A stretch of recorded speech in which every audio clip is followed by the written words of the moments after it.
Let's start off with the order tree rework, and then we can jump into Reddit. Super commanders were going to be sort of a side topic, and then I started tweaking, and it rolled into all these things I was thinking about. So I'm going to put that at the end because I think we can eat up a whole lot of time on that. So let's start with the order tree changes that went through this week. What's the feeling on it? What do you like? What do you not like? What's the overall impression?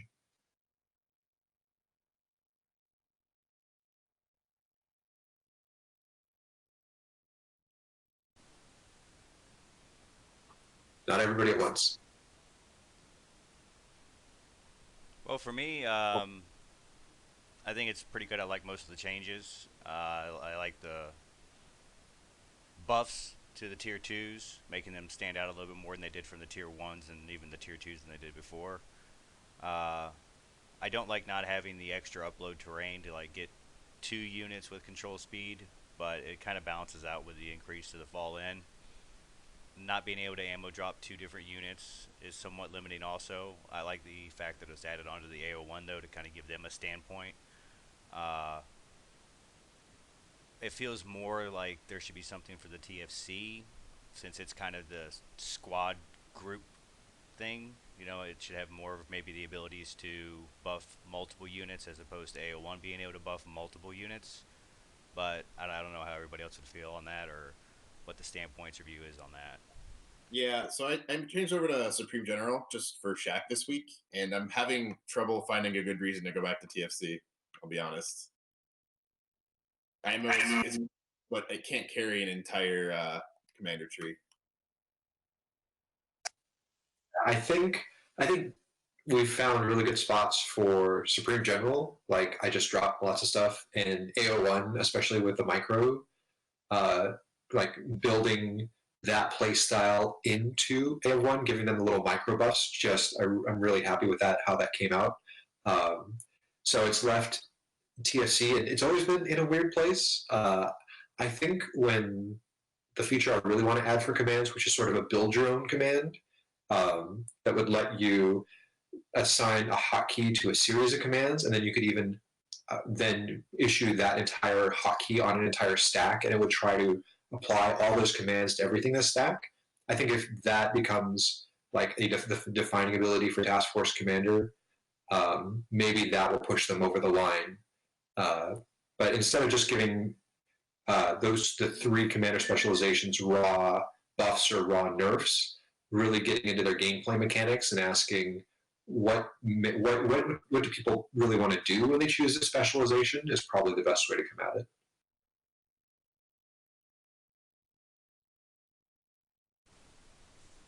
So yeah, 100% hear the point about like TFC is a little underwhelming, especially now that I think like with the switch over to unit limits for C limits for armies, like Supreme General really shined in terms of putting together a big army, and then the micro commands for Army of One. All right, it doesn't sound like it's a huge amount of feedback on. I think there's some feedback going on in the suggestions channel instead of the CodeJams channel. Okay, let me. Yeah, so some people sent some things right before the code jam, and then now are continuing to discuss it.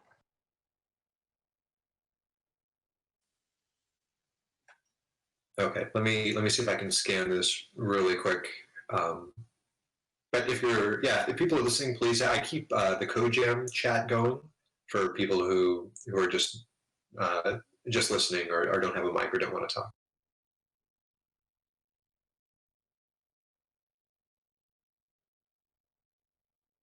Anyone, maybe if someone wants to post in the CodeJam channel, like, hey, this was a big piece of feedback on that, I'll respond to it there. I don't want to eat up a lot of time just kind of rereading this.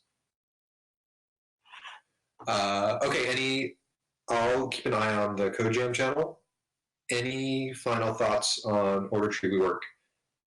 It was, I wrote it, and so obviously not to beat a dead horse, but we actually had a new player sign up this week. They appeared to get really into it. Like they deployed a bunch of times, they built a bunch of vehicles. Now that the base faction has all the simple units and mods unlocked. Looks like they really dug into that and built a lot of stuff. And they even went into their commander and started buying new orders and abilities. And so I kind of recreated what they were doing just to see what the experience was and watched and just observed them on the newbie planet. And the one thing that frustrated me watching them sort of progress in the game was when they were unlocking new commands, it was leaving the old command, which I think if you're new to the game is really confusing because it's like, why did I unlock this better thing if you're still showing me this old, not so great thing?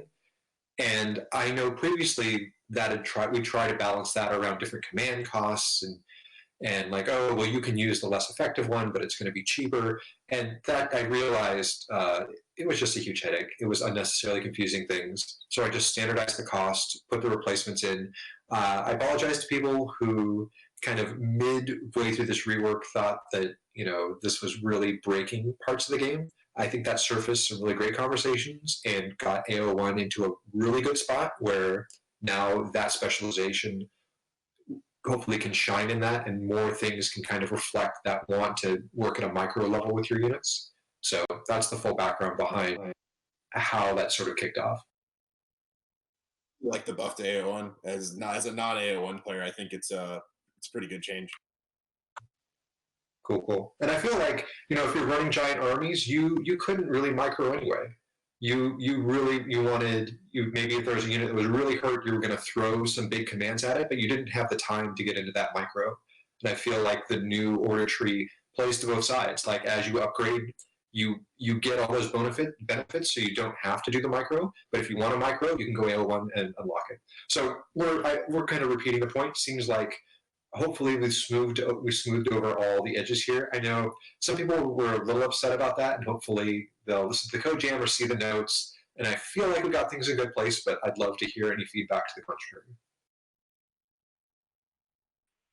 contrary. Let's now jump to kind of some Reddit. I'm just kind of, I went through the Reddit notes before I hopped on the code jam. And I've got super commanders at the end because that then kicked off this conversation or the updates that I was doing before the code jam. And actually, I want to talk about Aldous as well and shack hunting. And especially, Dog, you were actually a big contributor to a lot of the tweaks I was doing on Aldous this week. So I'd really love to do a little feedback. And then I think we've got a lot to talk about with super commanders. But before that eats up the rest of the time, let me run through kind of the rest of the notes here. So from Reddit, there was a suggestion on faction point changes. A lot of good stuff there. I think the last week's code jam we talked about maybe making the seasonal and those kind of seasonal resets with buffs that you earn along the way every couple months, maybe do it quarterly or something like that could be a great way to motivate factions to go out and earn faction points, earn rewards for your season, and then some kind of season ranking, some kind of perpetual reward, maybe stating how you ranked in the season or something like that. And then after 3-4 months, we do a soft reset of the faction points you earned for the season, and then your faction has to re-earn little faction buffs for the season to kind of maximize that. Probably things like experience buff, maybe a repair fee discount, things that we can kind of brainstorm that once the mechanics for a soft reset and seasonal faction points are in. But that really feels like it's going to give that nice loop mechanic where faction points will be meaningful again and there'll be some competition there. But it's not going to be something where once you earn 1 million faction points, well, you never have to worry about that again. Does that feel like it's going in the right direction to you guys? Yeah, I like that. Yeah, can't argue there. I like that idea. Well, cool. Actually fight over the FP planets rather than, just letting it farm FP continuously without getting any real benefit. I think obviously when faction points first went in, it was obviously the fun of unlocking all the faction levels and then getting all the shared Construx slots. Ooh, Construx, that's a whole other thing. We might not have time for that, but I had a thought this morning. And that chase was fun until you unlocked everything. And now we're over a decade in, everything's unlocked. So yeah, I think turning it into a season, making that chase fun again, making it kind of lighter is really bring some life into that end game. Not to deviate too far, but I'm glad you brought up the structs because I had a thought this week also.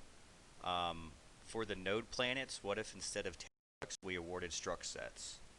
Like if you hold one node, you get a default struct set. If you hold two, you can get like BT or one of the second or third stage. If you hold three or four, you get two to three struct sets, possibly even like the Shadow Wars or combat drop sets. I'm gonna do you one better. So I'm gonna throw this as an add-on once I get through the Reddit points and before we get to super commanders. But I can walk you through kind of the idea I had this morning about it, and between that and super commanders I've been thinking about for a while. So it was pretty easy to jump into those when I saw some reoccurring suggestions on Reddit. But let's run through the rest of Reddit, briefly touch on constructs, and then jump into super commanders because I think we can have a fun conversation about. But let's have that conversation. We have that conversation. AO1 buff was the next Reddit point, and it was a request for kind of stat changes. Oh, go ahead. Sorry. Well, what I was going to say is that as someone who's presently AO1 with the command change that's already been made, I think the small self-salvage buff from last week, AO1 would probably be in a pretty good spot. Okay. I did, in the last code jam, I thought about buffing, I think they're 20%, or is it 10? It's 10%, isn't it? And Yeah, it's you an talked about innate going 10%. to 20 for AO1 and 10 TFC. I think is what you brought up last week. Yeah. Yeah. We wanted to sleep on that. What's the feeling on that after? I think that adding anything to AO1 beyond that would probably be skewing too far in the other direction. Just my 2 cents. But I'm not opposed to TFC getting it. Yeah, no, I think it should go to both of them. Okay, should we just give TFC a matching 10% then? AO1 10%, TFC 10%, and see how that plays? Or do we want to go like 15? Maybe we inch up AO1. 50% AO1, 10% TFC? Sure. Sounds great. Yeah, I like it. Okay. Make TFC the higher buff.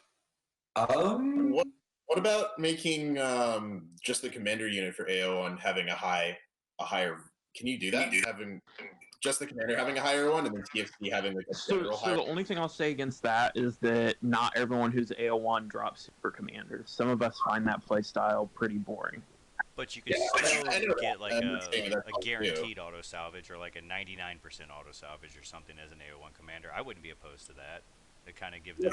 I would rather not trade 10 or 15% for that.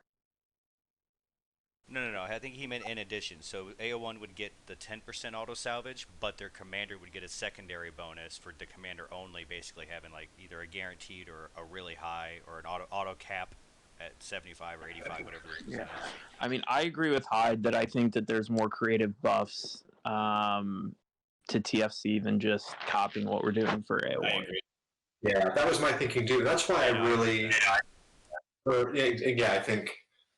think DL hit it on the head. Like we fell into this trap before where we had a buff we liked, and so we started spreading it around because we thought it was a good way to raise up like the different specialities. But it then dilutes the system and doesn't really make anything special anymore.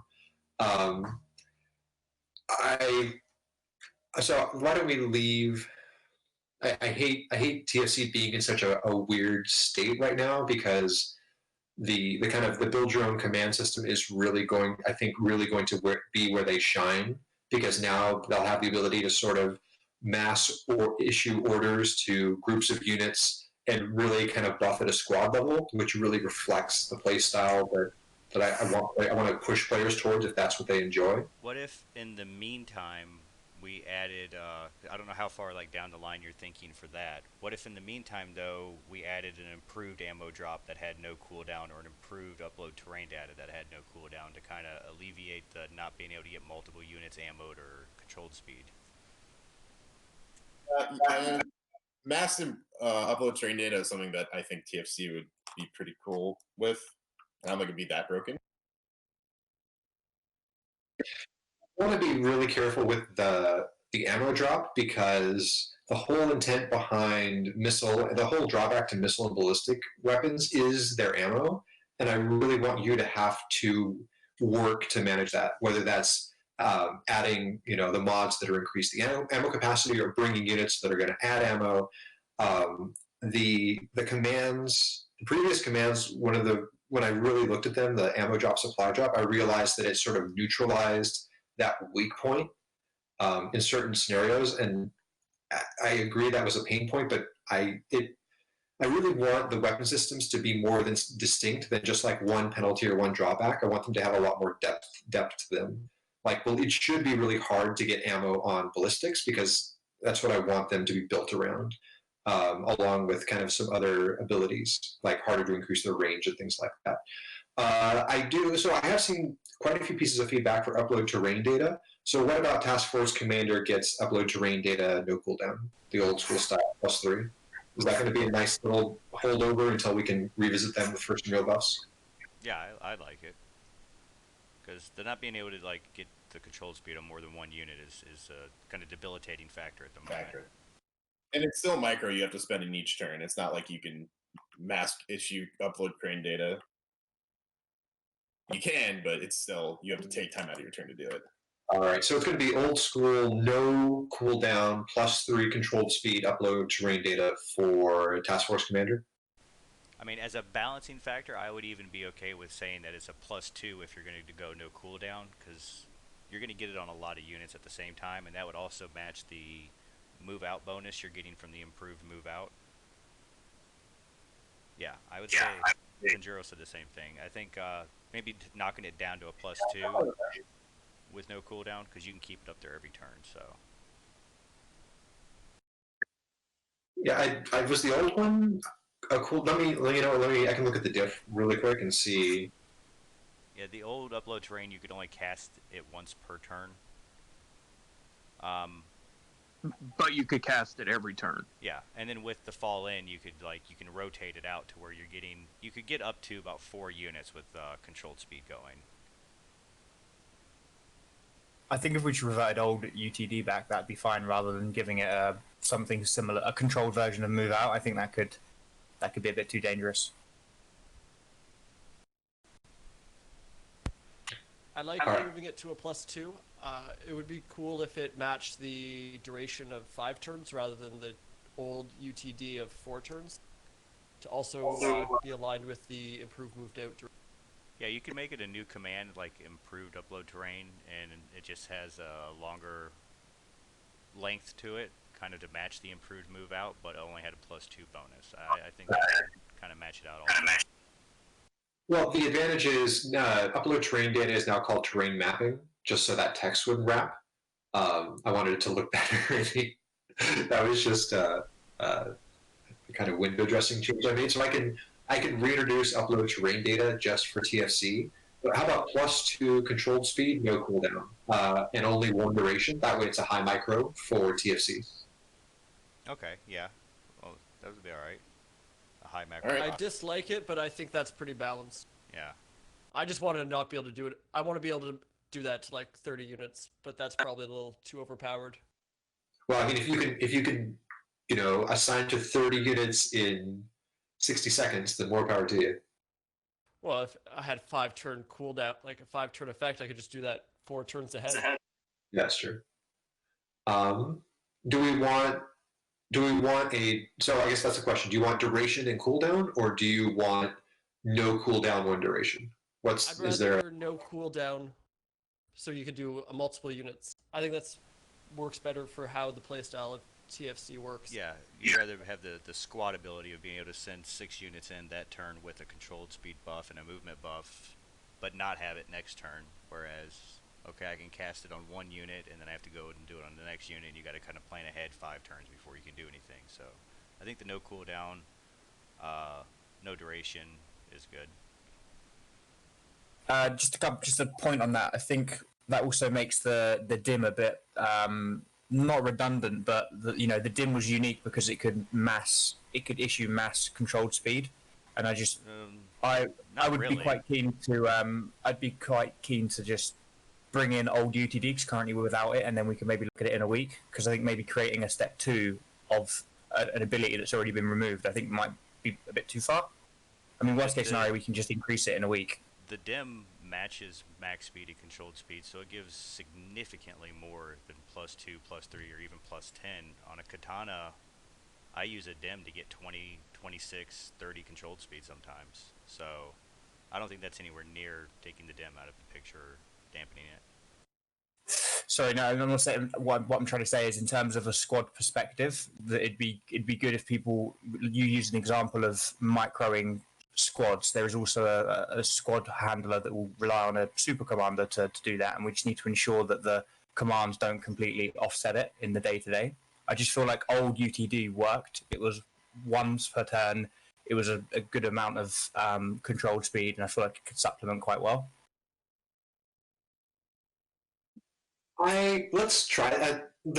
If TFC was in a better spot, I'd be more in line with kind of giving them a balanced buff. Given that TFC, I think, is become sort of the redheaded stepchild of the 3 specializations, I'm happy to give them something that's a little OP right now, and we can once the true, so to speak, meat and potatoes of TFC comes in, then we can revisit sort of this slightly more OP order that we've given them. I feel like this is kind of a take this until we really get to you guys.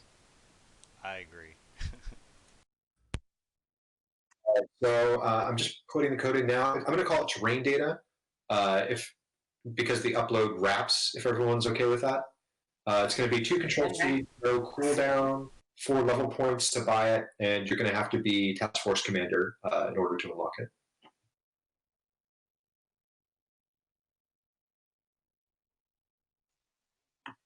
We good with that? I like it. Appreciate it. Should probably revisit it in a week though, because there's a point in the chat saying that it's not it's hard for someone who has units down to use the proposed TFC UTD, but what usually happens is you have someone else who's not doing much, just buffing the unit. So yeah, there's that danger. Question: how long will the new UTD last? Because that could be I think that could be one factor to not make it so OP. Like if it only lasts, say, 2 or 3 turns, so that would mean that the person, if someone drops just to keep buffing units, he has to pay attention more. Oh, just 1 turn. Okay. It's high micro. It's a higher micro activity similar to what we did with AO1. Are we considering this to be an improved command because all the other improved commands are 12 level points? So maybe we need to, if that's going to be completed out and looked at, then fine. As you say, it's a supplement, like a plaster for a wound. But if it's going to be a semi-permanent, maybe we need to look at looking at level points. Oh, sorry, Nick, you said the new AOL command, so ignore that. Change to 4? Locked the level point costs on all the task force commander improved commands. I mean, I disagree since AO1 got all of them for like free, so I think we should, maybe make this a tier 2, kind of like the new move out, but I don't think it should be a 15 LP. So AO1 is a special case because you've already bought those commands. I just needed a clean way to give them back to you. It would be really confusing to try to tell the game, okay, take these away now, give them back. That's why you rebuy them, but you rebuy them for 0 cost. When I did that pass, I went in for Task Force Commander and I changed the level point cost and all the improved commands from 12 to 4. So I'm going to make upload command terrain data of 4 level points to match everything else. Sound good? Yeah, sounds great. Cool. All right, got that in. Let me upload this and see what.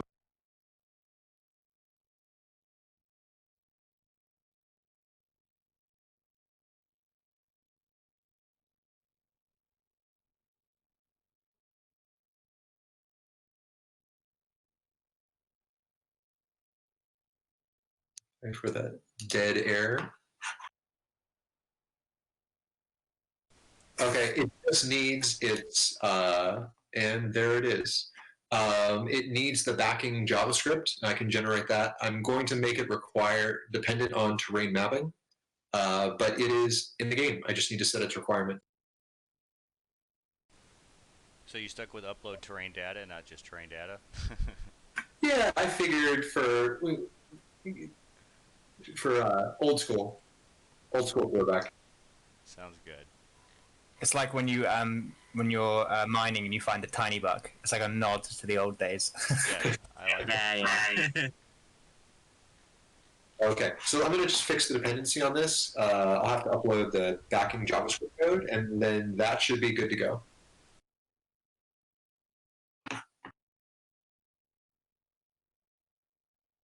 And next topic.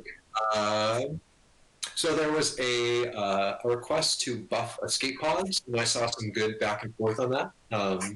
Anyone want to just quickly give their view on escape pods? Good, buff, nerf? I think escape pods have a pretty good set of trade-offs. As someone who uses both of them pretty regularly, I think right now you have to make really conscientious decisions about how your self-salvage, your CE, and the overall efficacy of your unit balance out. And I think boosting the pods diminishes some of the other minus CE mods and makes that trade-off less pronounced. I do think that I would be interested in seeing that AO1 plus 15 instead of plus 10 because it does give you a little bit more optionality without having too OP of a way to get, max self-salvage, because then you're having to make a trade-off between do I want to reduce CE or get more weapon or get max self-salvage. There's no way to accomplish all three of them anymore if you go plus 15 instead of plus 20. Yeah, I agree. The idea of taking the escape pods is to, hey, I have a chance of saving my units, but it's at the cost of a health mod or at the cost of a damage reduction or a damage mod or something like that. If you were to add, I think the suggestion here, yeah, plus 20 shields or even either one of those, not even all together. Like there's the one suggestion is 20 shields and 20 armor. That's better than a buckler, better than a plate steel. That would be better than 3 mods, 4 mods all in one on that. The -1 shield and -1 armor with the increase to CE, you're still looking at better than 2 other mods put together and self-salvage. So I think their trade-off is that you're saving your unit. They shouldn't make your unit stronger at the same time. I had something quite cool in the code jam. It's new code, but could you create something where if you put two of the escape pods together, it would create an extra 5%, almost like a synergy? I know we haven't delved into combinations, and that could be something quite cool later on down the line. But is that something that is doable? I know it's doable, but is that something that could work? And then that small 5%. But with where the cap is right now, doing that is going to diminish any benefit to picking a specific commander specialization because of a self-salvage increase. If it could exceed the limit. But yeah, I do get your point, Left. You're right. I think that also kind of more helps the Supreme Generals who don't necessarily get as high as those buffs, which isn't necessarily a bad thing. I think that's their trade-off, though. Yeah, I don't think you should be a Supreme. I think if you choose to go SG and then choose to pod, you should never get the full benefit of it. You should always only get 80%. Not 80% in the physical salvage percentage, but 4/5 of the benefit of the actual mechanism, because your win is your overwhelming numbers, or your CE limit rather. Well, so here's the thing right now, like if you choose to use both pods, if we were to give AO1 15% instead of 10, the only way you could hit maximum is if you have a merit, the bonus from AO1 in both pods. So effectively, it's like you're getting a bonus for using both pods, even though it's not written into the code. Now, if you go to plus 20, that changes it. But I think whoever suggested plus 15 gave a good middle ground, because then you're getting an inherent, if not explicit, bonus for choosing to use both pods and making the decision to do the trade-off where you're not going to have extra weapons or something else on there instead.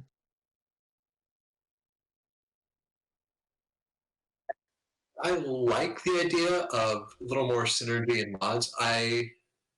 The game it's tricky because the game has so much complexity to it now. It gives us a lot to work with, but it's definitely it became something I really sort of became conscious of. I think like 3-4 years in is just the sheer amount of complexity in the game, and while it's always fun to complicate something a little more by adding a little more flavor to it or some more synergies, it does start to kind of topple over on itself. So my biggest concern about having mods make other mods more powerful is that it encourages certain layouts over others, and I think you're going to have a net decrease in diversity of mod out deployments. Really good point. For synergy, I always thought it'd be cool if, like, for energy especially, like if you mixed an EMP adapter with a plasma adapter, you got some new effect, like neutron adapter, or like it gave you some different effect. How is now one overtakes the other kind of randomly, and you only get one effect, where if you put two different effects like EMP or Sabo together, it would give you some kind of negative effect, or like it would give you some kind of different effect. It'd create a third effect.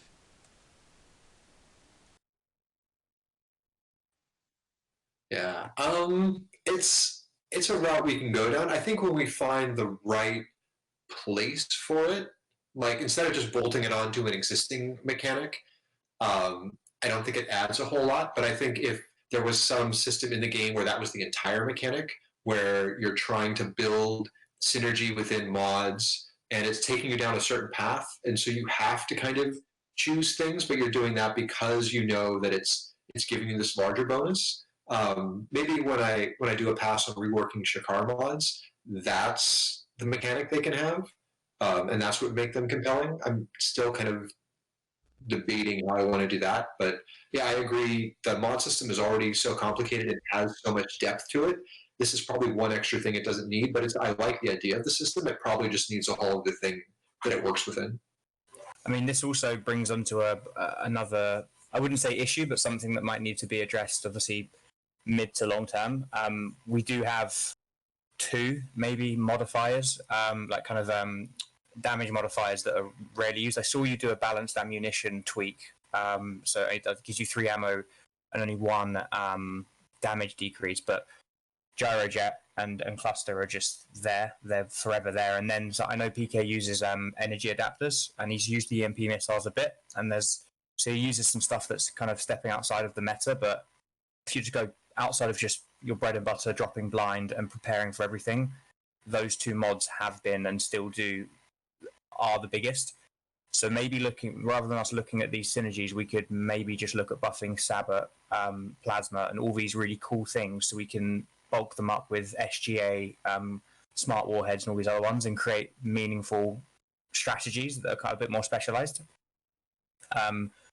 I think just something, for example, reducing the damage of Gyrojet and Cluster by 1, and then that's it. And I think that will bring a situational item like EMP ammunition, maybe 10 to 15% more damage output on a certain scenario, and that's all we kind of need. But yeah, I don't know. I didn't mean to deviate from what we were going to talk about, but I think that's a key point.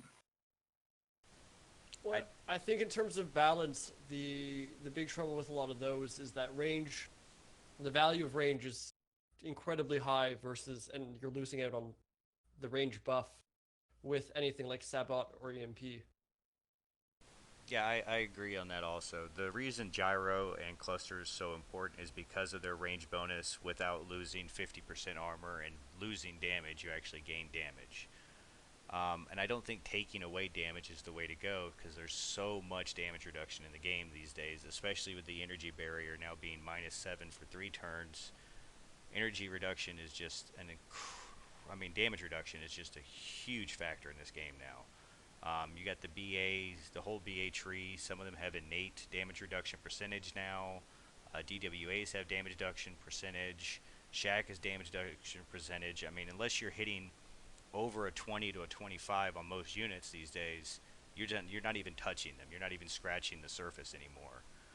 I would rather like to see the mods that aren't being used buffed up to match what you're gaining for having range, such as making EMP type weapons or mods do double damage without also losing damage. So you're not gaining any range out of them, but you're at least gaining enough damage by using them that it makes it worth using them. Or taking and getting rid of some of the negative buffs on the other range mods or ammo mods and stuff, like not losing, like Rapid Feed. Rapid Feed's not been in the game for years because it's just such a pointless item to where, why am I going to basically lose all of my ammo? I get 2 shots of +3 damage. Why not just take armor piercing or condensed neutron and not lose all of my ammo, but I'm getting 2 damage bonus instead of 3 damage bonus. I'd rather see like the rapid feed adapter get a modifier to where you had act eyes that gave it double shot or something, to where your rapid feed, you're shooting 2 rounds that turn, just 2 ammo, so you're still getting essentially the -50%, but you're doing double damage for that turn on that unit. Yeah, I like the sound of that.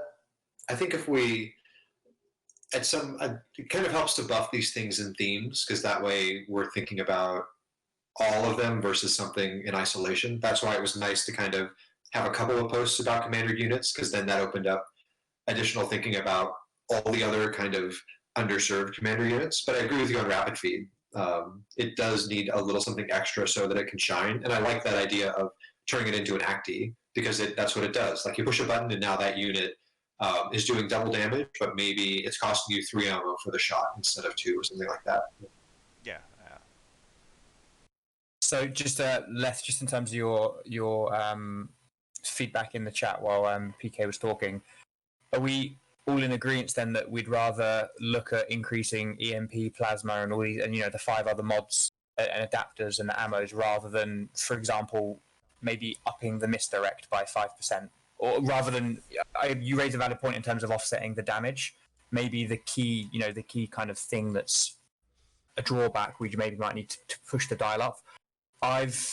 Personal opinion, I always compare it to a Riot. Riot don't nerf anything, they just buff everything, so everything's overpowered at all times. And I don't know, we can do it that way if we want to, but I almost think everything's in the same. I would sooner push 2 down a little bit below the canopy than bring 6 up, because then you run the risk of going, but SGA, but rapid feed, and then you're always. But the thing is, even with a nerf, there's still severe reasons why to use those over the others. And I think that if you were to diversify what the remaining range adding mods do in terms of benefits, it would encourage unit diversity.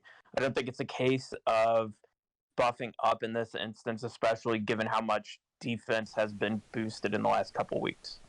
Yeah, Gyrojet is +3 range. That's why it's used. Like, the damage is nice. It's the only mod that you can use that doesn't give you a negative damage for gaining range, really.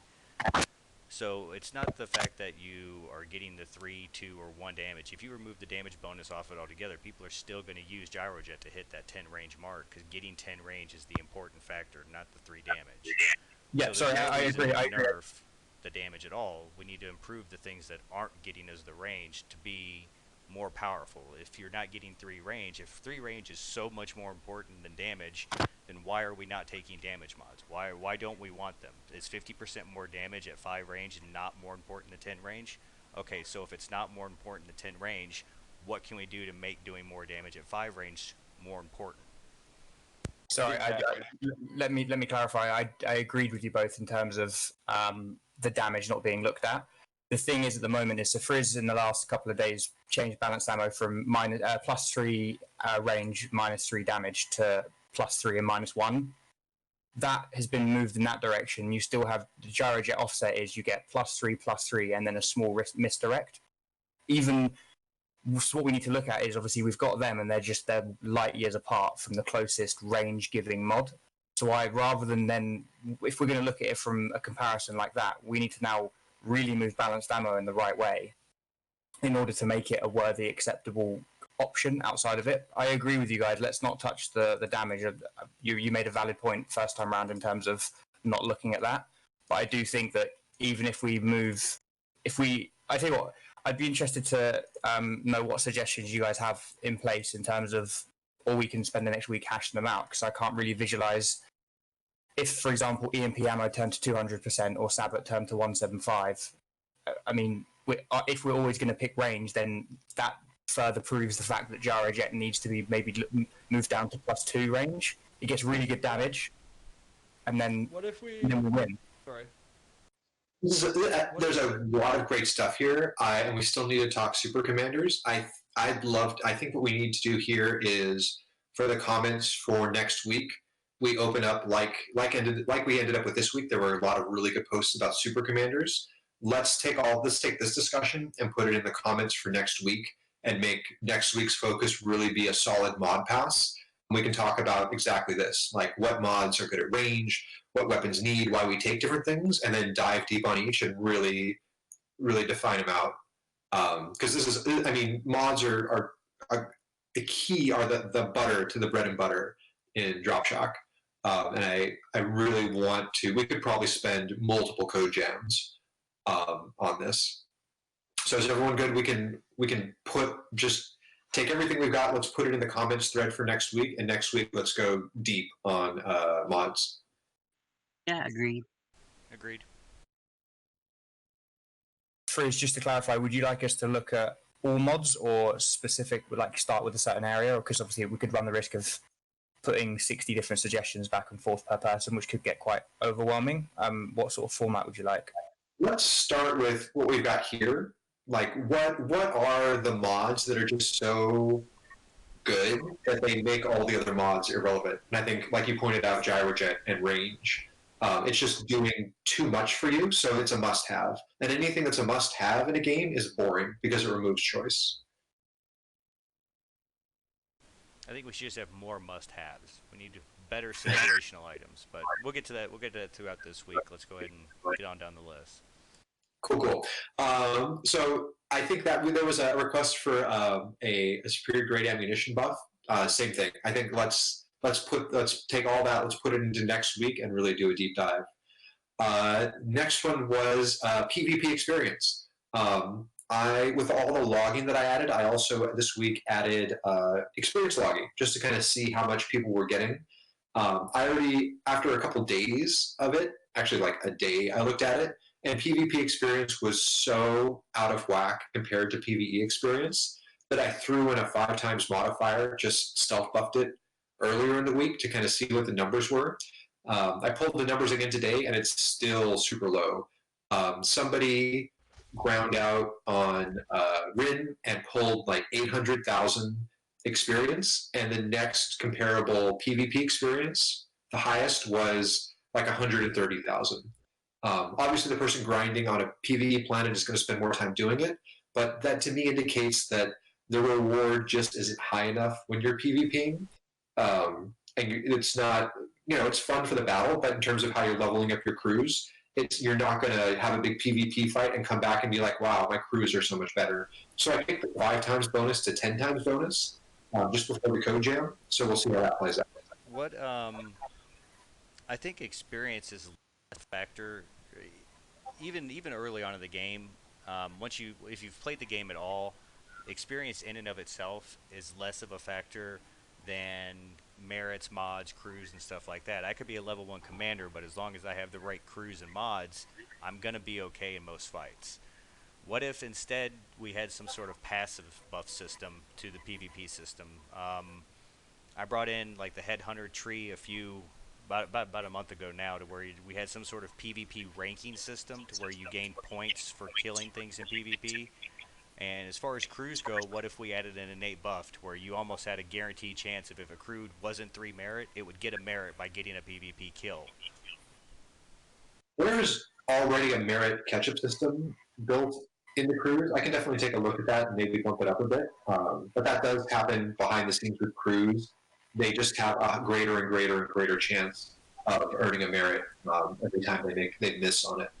Well, no, I think most of us are aware of that system anyways, but I'm saying in a PvP system, let's say I want to drop 30 non-merit crews down and I go fight with them, I can get, 15, 20 merits in the average cycle of Kanu or some of these other little runs, to whereas if I go into a PvP session, I'm only going to kill maybe 100 things and get maybe 5 to 10 merits out of it. What if we buffed the odds of getting a merit based on a PvP kill, so that it was better to merit crews and train crews by PvP fighting as opposed to just killing bandits over and over again for hours, because that's less combat awareness type situation they're in. Let me take this conversation and throw it entirely askew, because I mentioned that I wanted to talk about a Construx system that completely reworked it, and so this is going to sound like a tangent, but I'm going to bring it all the way back. The economics of Construx simply don't work anymore. It was built 15 years ago. I hate the way Hearthstone does their card buying mechanics. I super dislike the fact that like their whole game is built around seasons and just selling pack sets and retiring pack sets, and making you feel like you're on this money treadmill. And I mean, we had that in 2005. It wasn't a big deal because it was really modeled off of like Magic the Gathering card shops where you buy and open packs, and you're buying them for money, and so you don't want to reduce the value of that transaction. Blah blah blah. It's 15 years later. The way people play games have completely changed, and this mechanic is really a sign of over a decade ago. So what I've been thinking about is just going to give away. Constructs are going to be, now this isn't going to happen overnight, but what I'm kicking around right now is a system where you just play the game and you're going to earn packs. And if you want to jump ahead and buy a bunch of packs, hey, cool. That's money for the server, totally appreciate it. But, I think Constructs are a really big, compelling part of what makes this game interesting. And I think you should earn the interesting things as you play the game. That's what makes games fun. So the system I'm envisioning right now is basically like a little additional experience bar. So you've got I initially thought of tying it directly to Commander experience, but that has all kinds of headaches. And it kind of was a non-starter. So instead, it's going to be this little separate experience bar that you fill up, and whenever you max it out, you get a random pack.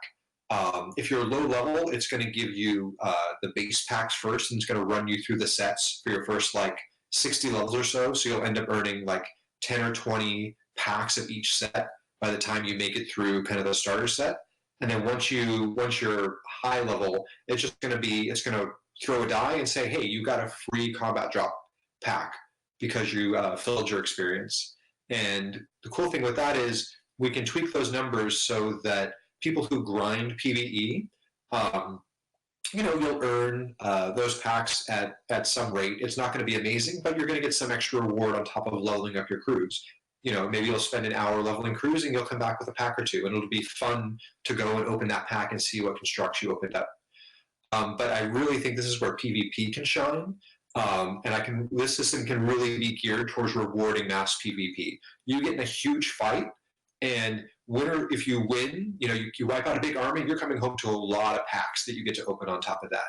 If you lose, just like we still give command when you lose a unit, maybe there can be some other little reward where, hey, you dropped for a big fight, didn't totally go your way, but I'll figure out some way to also make that rewarding as well.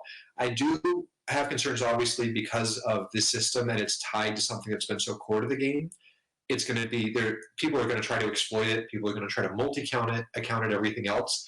I think by tying it to activity, and also really strongly tying it to PvP, that's going to help with those. Obviously, if people start PvP kill trading to try to earning sets, I don't want to say a bannable offense, but that's really not what the system is designed to do. It's designed to reward everybody, to reward playing the game, and to make something that was before money gated, something that constructs are fun. It's fun opening packs. Let's have everybody open packs.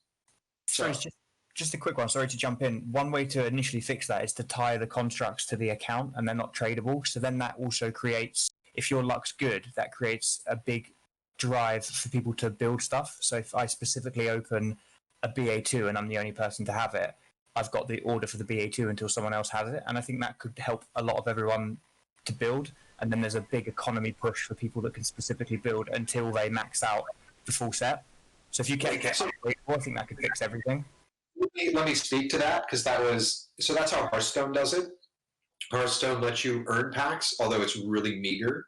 But then they say you can't trade, you can't sell, you can't. And I see where they're coming from, but at the same time, to kill the market that way, it just removes such an interesting part of the game. And the thing is, it's an easy fix, right? If I want to avoid people really exploiting these systems, what I'm going to do is not allow trading, not allow giving, and just lock the constructs to your account.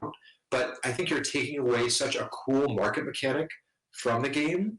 My initial thought when I had the system was, yeah, I'm just going to shut down constructs giving and trading, and then it's going to fix itself. But the thing was, whenever I played Hearthstone, it was always so frustrating to me, and I always felt like it took away a social aspect of the big part of card trading is being able to, of card games is being able to trade the cards. So even though it completely opens up huge paths of exploiting and trading and everything else, yeah, and you've got to dust them and everything else. Trading fixes it.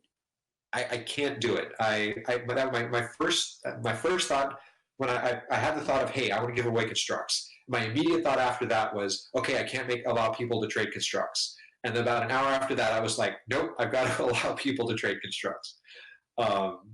So I have written no code for this, but honestly, this feels like one of the last major pieces we need to fix the game for new people coming in. Because like the new guy that came in, he spent 2 hours. 2 hours. He seemed like he usually in the past, like someone played this game for 2 hours, dropped a bunch, built units, talked with people. They were hooked. You saw them a day later, and they were in a faction. This guy hasn't logged back in. And I'm pretty sure what happened is he got into the game, he got really into it, and then he was like, okay, like, what is this game going to cost me out of pocket? What do I need to do in order to start playing this game? And he's like, I got to build these things. So he's like, how do I build them? Oh, I need constructs. And he's like, oh, I have to pay money. And he noped out. And that sucks. Like, games don't work like that anymore. There's way too many games for it to be punishing in that regard. I mean, I agree entirely on that. It's something I've kind of said and thought for years now.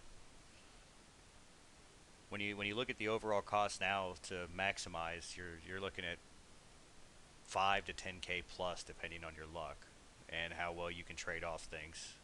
And you still, even at that, odds are you're not even going to max out everything. I mean, maybe now that it's down to 20 structs each, but at the 40 struct system, it was an overwhelming thing to start this game and think, okay, what is it going to take for me to have max efficiency as a player or to start a faction? Oh my God. Yeah, no, and I think especially like you pick up a new game, you get that hook and it gets that hook into you, you're liking it, and then you have that moment of like, all right, what is it going to? What's my investment here? And if you have any kind of brain, you're like, all right, what is this game going to cost me? Because games, it used to be like 15 years ago, games could get away with that. You hook somebody and you don't realize that you're also hooking into your wallet at the same time. But that mechanic is so tired now that it doesn't work anymore. And I think it really turns people off when they get into a game and then they find out that the game wants like hundreds of thousands of dollars. I mean, Zynga and like King Games and all these mobile games, they've mastered this. And honestly, I think it's dying. I think all those game companies are Titanics. And they've all hit their icebergs and they're all sinking because the people that really enjoy games are sick and tired of those mechanics. Yeah, I think EA kind of helped push the microtransaction mentality way out of meta. They kind of overkilled the microtransaction style of making games, and everybody's like, you know what? Let's just not do this at all anymore. So I'm happy to sell constructs as a boost mechanic. I want to clean that up. I'm probably just going to allow you to buy like a high amount of constructs, and I'll take a look at the pricing and still make sure it makes sense. I know I've buffed it a couple times in the past. There's a big catch-up pack right now. You get like 125 packs spread across all the sets. I think it's like $50 or something like that. Honestly, I just want to have fun. I got so wrapped up in like early 2000s in getting more people in the game and making sure that the pricing mechanics were tuned just right so that if they really love the game, they were going to spend money. Now, I just want people to have fun, and I just want the mechanics to be fun. And as long as we're paying server bills, I'm in a good place. I'm in my happy place. I mean, I think that's what we all want to hear. So I'm happy with that, and I'm happy you're happy with that. Okay. Oh, yeah. And then we can do cool things like, maybe once a day you've got the first Strux pack you get every day is like half the usual cost for experience or something like that. Or maybe it's a bonus. So you've got your EXP bar you're filling, and then you've got a daily bar that's like a quarter the amount. And so you're working on that like long-term bar, which is, if you get in a big PvP fight, maybe you're coming home with like 2 to 5 packs, or maybe if it's an enormous fight, you're opening up 10 packs after the fight. Something really, because it's one thing to have a really big fight, but then to come home and be like, oh, cool, now I get to open up 10 Construx packs that I got. I think that adds so much more. There's this concept in economics when it comes to companies, and it's called goodwill. And goodwill is there's a price that you assign something that a company is selling you, and that's its value to you. And what a company is trying to figure out is what's the most that somebody can sell, what's the most they can sell you something for, such that people still buy it. Because obviously, if I price something above your willingness to pay for it, you're not going to buy it. But if I price it right at that knife's edge, I have effectively collected what would be called all of the goodwill from you, because you still bought it, but you bought it exactly at the value that you were willing to purchase it for. So the true that kind of goodwill in that transaction is zero, because the company has extracted all of it. And the problem is game companies, and I think a lot of companies, have taken that concept and used it for evil, for lack of a better word, used it for nefarious purposes. Because what they do is they ask people in many ways, okay, what's the goodwill of this to you? And then they take all that goodwill. But the thing is, it's called goodwill for a reason. It's the good feelings you have about interacting with a company. And if a company is stealing all that goodwill from you over the lifetime of transactions with them, you're going to feel worse and worse and worse about doing business with them, because they never leave anything on the table for you. And so, thinking about how Drop Shock was built very unintentionally, it was I feel really guilty about this, and all I can say was the mechanics at the time, and I apologize, but it doesn't leave a lot of goodwill on the table, and a lot of these companies that do microtransactions don't leave goodwill on the table. So I want to wipe the slate clean. I want to just give away Construx, create a lot of goodwill in the game. And my instinct is that people will follow. I think if new players see how much cool, fun, free stuff is in this game, and yes, you could buy things, but those are boost mechanics. Those are mechanics where, hey, I really want to get ahead. I don't want to play this. I'm enjoying this game for a month, but I'd rather be a month ahead right now. I feel like I'm much more comfortable with that direction for the game. I agree. I like it. If you're talking about giving away structs, what do you think about adding all of the structs to the FP system, to where you're not just able to buy faction-based structs or the elite tier structs? I'm worried that muddies the waters, because I want to do the seasonal resets with faction points. Maybe down the road, I think once this system is in place, and once the faction point seasonal system is in place, then it's a good topic to visit. But to do that first, when my instinct is that relies on the other two systems, might be a little too early. Okay, just want to get your feedback on that idea. Yeah, no, I mean, we need to do a lot with faction points, but it needs a compelling system first before it's just, hey, this is what you're buying with it. Yeah, and Dfenceking, the 125 Construx pack, it's 25 of each. You get 25 of every single set that's in the game. Yeah, I think Face answered for you. All right. So that was something I actually thought of this morning, and especially after Yeah, and we had one sign up, and it caused me to rework to already rework one major system in the game, and now I want to rework a second major system in the game. And we don't get that many signups, but I was really kind of disappointing to me because I've watched new players, since the start of the game, and here's a guy that talked with people, that received a faction invite, received a bunch of free things, deployed a bunch, built units, modified them, leveled up crews, and didn't log in after, and then spent 2 hours and hasn't been back. And the thing is, I get it. Like, there's a lot in this game that's 15 years old, and that people have a lot of, for lack of a better word, resentment and bad feelings towards, because a lot of games have taken these mechanics and pushed them to extreme. All right, so we're over an hour, but I promised we were going to get into Super Commanders, and I feel like we're there. That's the last item I had before Super Commanders. So really quickly want to do a quick history on Super Commanders, because we've been here a lot. Super Commanders have had a ton of buffs and nerfs to them, where I'm coming from on those as well, and then a quick pass on the changes that I've already made, and an explanation on what I think a good way forward for Super Commanders is. So, played League of Legends, loved it, and thought, wouldn't Drop Shock be cool if it had these specialized units for your commander? That would really add personality and give you another way to specialize, like, who you were in the game. A lot of it didn't work out of the box, and the reason now I feel like Super Commanders didn't work early on is because the game is not about your commander being this frontline fighter who's going up against armies and just mowing through them. And that was what we had with the initial launch of Super Commanders, and it was terrible. It was no fun, because the game went from these cool army battles to whoever dropped the Super Commander. It just Super Commander fights, and the armies were not a factor anymore, and it didn't work. So Super Commanders got nerfed into the ground, but they were still a fun approach, and so different new expansions added different takes on that. And in my mind, what finally worked for Super Commanders was your commander as like a super support unit.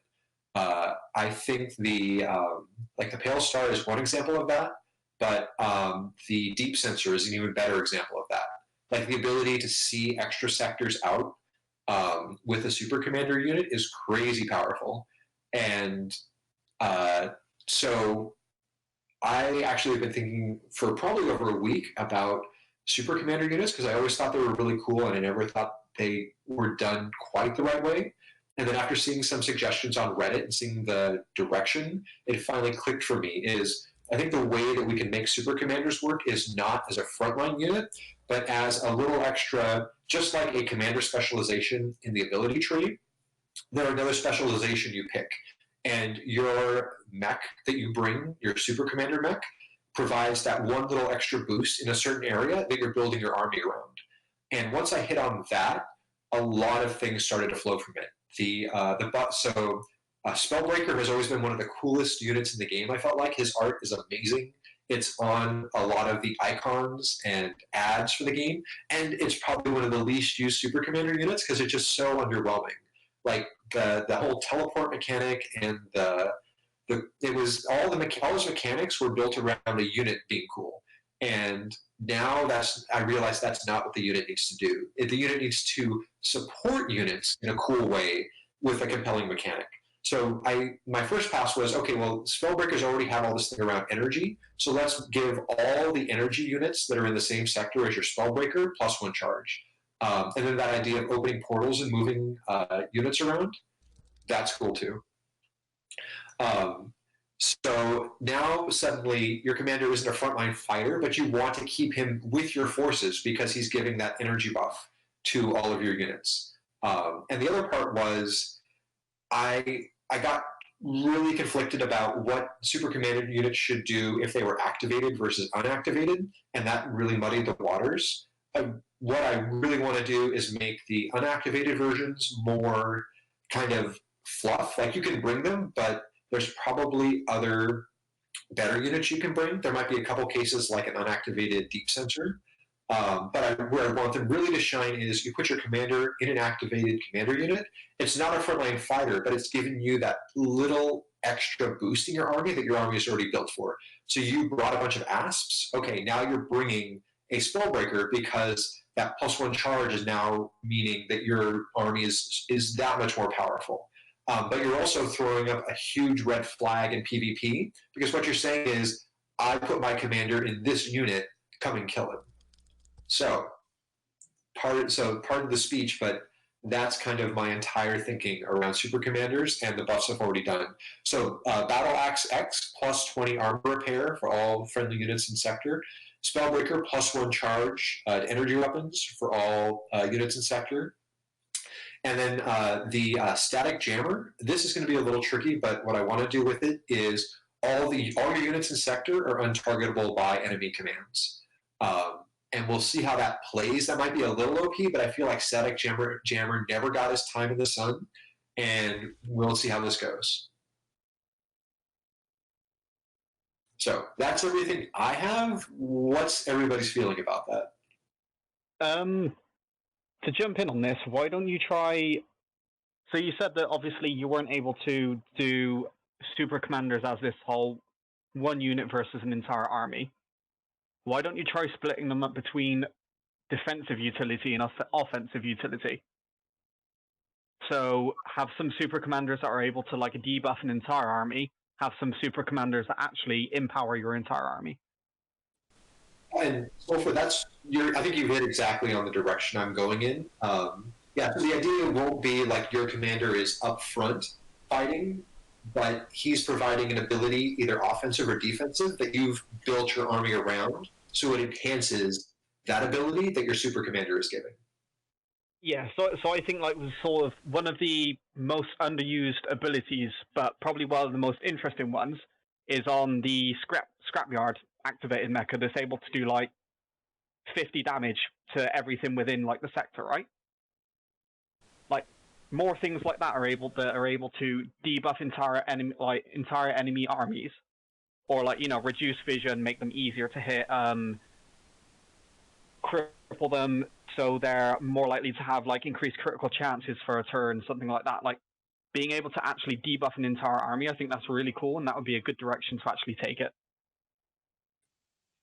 I definitely don't want to hit all the commanders in this discussion, but I want to kind of set a foundation for a couple of abilities. I feel like the Battle Axe one with the healing is nice. I feel like the Spellbreaker one with that offensive plus charge is nice. And then the Static Jammer is also a nice new thing that we haven't had. We've had like per unit command blocking, and you could do a timing thing, but it was just so difficult to get it right and to do it. I think the ability to drop, and that's the other part, is there's already so much to micro in the game. I really want this to be something that's painless. Like, you drop this and you know that now your army is receiving this ability, provided you're doing something like keeping them in the same sector, or there's something minor you have to keep in mind, but it's not, oh god, I've got to like go into this menu and click this button every turn. Wow, this is exciting. I really want it baked into the unit so that you pick a theme, you pick a commander for that theme, you build an army around that theme, and your theme just works. And you don't have to go through all these extra mechanics. So I like the static jammer idea for untargetable by commands in sector. What if instead of untargetable by commands, though, it neutralized the 2-hit for all units? So all enemy units lose 2-hit in the sector. Okay, you're kind of jamming. That's already covered by the DSM. Yeah, but we could take that away from DSM. Well, no, the DSM that way other people makes... actually use other stuff. Why would you ever activate a DSM? 1 second, let me explain that. Then don't. 1 second, let me explain the difference. The DSM makes all your units in sector harder to hit. So that means all surrounding sectors are having a harder time to hit your units. But whatever units are in the same sector as the static jammer, those enemy units are making it harder to hit. So if you had a DSM in the sector you're essentially saving your units. So let's say you and an ally were down together. He's making your units harder to hit for everything around you. Your static jammer is making the enemies, like let's say you got jumped by a bunch of katanas. Well, if you have a static jammer and a DSM in there, they're going to lose a ton of to hit. Because the static jammer is making everything in the same sector lose to hit. And your DSM of your ally is making everything around y'all unable to hit you by, like, say, missiles and ballistics.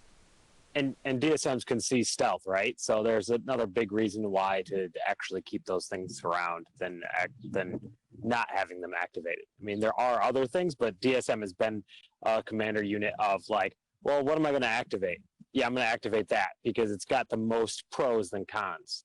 And I think, doing Frizz suggestion, segregating out, making your theme, if you want to be the super salvager, put your BE on the salvager unit, and you can drop all the hermits for your faction or whatever you're doing, and get 10 plus salvage or whatever, or one less. I don't know, but making that unique to that situation and compared to just saying, well, we have a deep sensor. There you go. Now you can have buffs, and you can see stealth, and you can have gunny and dodge and everything you want with one unit, and that's part of the problem. Right, so I agree with making them more themed and segregating them than having them do lots of different jobs. I would rather see the SJM keep the untargetable commands as an acti and adding the ability to where all enemies in the same sector have a harder chance to hit. Because the only thing that really is detrimental to a static jammer is being jumped by energy. So if it made all of the enemies in the same sector lose to hit, then it would jam them. The command jam communications, and that way it would have a little bit more survivability. I hear what you're saying, PK. I feel like the commander units have themes right now, and so I really want to play to those themes. If those themes turn out to be kind of weak, then I'm happy to give them other things. But like the static jammer's main intent was this untargetable by command through that acti with a cooldown. And that was really when I designed the units. I tried to give each one a theme, and then because I also had actis, I built it into the actis, and I feel like I just overcomplicated the entire situation. So what I want to do first is kind of roll back that change and just make the things that were micro heavy just baked into the units, so you don't even think about it, and it's part of the theme. And after that, if a unit still feels weak, then start layering on top of it. But I agree with you. It would be nice to have some unit that paints targets in some way or something like that. But I think that's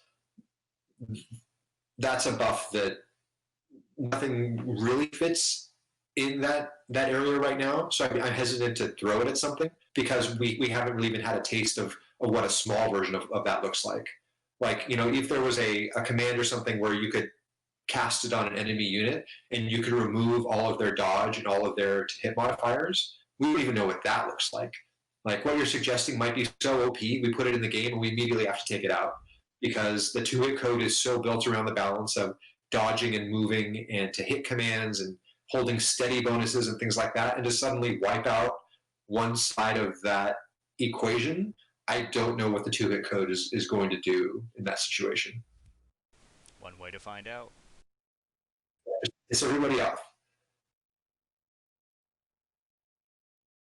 Well, yeah, I mean, isn't that what we're all about these days? We just head first into it. No, I'm saying, we got 35 people online. That gives me, I'm going to do 7 major updates and make 5 people quit per update, and then we can all go home. Yeah, we're almost there. We can see the finish line, right? Well, there's 39. We'll have the 4 people that stick around and play the game forever. There we go. So speaking of those people, Dog, I need your feedback on Aldous. You drove, I did actually a really healthy or unhealthy amount of work. And I built there's a really cool system under the hood now in Aldous. I'll probably end up giving it away or big parts of it on this code jam. But I want to hear what your experience on Aldous has been this week. It's been kind of up and down. The last few days have kicked my ass. Like, it definitely hasn't been as successful as the first few days. I like most of the changes in general. I don't know what the community thinks on T-Vars, but right now I don't even want to drop them because they don't feel like the cost versus what they actually put out now is worth it. But that's, I mean, I have a lot of T-Vars, so I might be biased on that. As far as the goes, I think the amount that is spawning right now for the CU drop is very balanced. It feels like a challenge. You have to split. You split well, you'll kill some. You lose a couple units. If you screw it up, you're just gonna die. Which I think. Awesome. That was exactly what I was going for. I just didn't know if the code was going to be able to do it.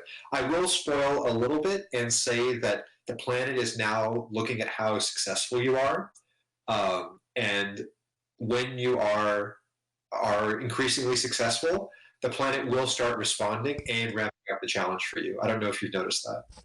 Yeah, I noticed that. Well, with especially, I think the messages in all chat kind of gave it away with me and Slayer having a certain amount of. We think it's based around queen kills.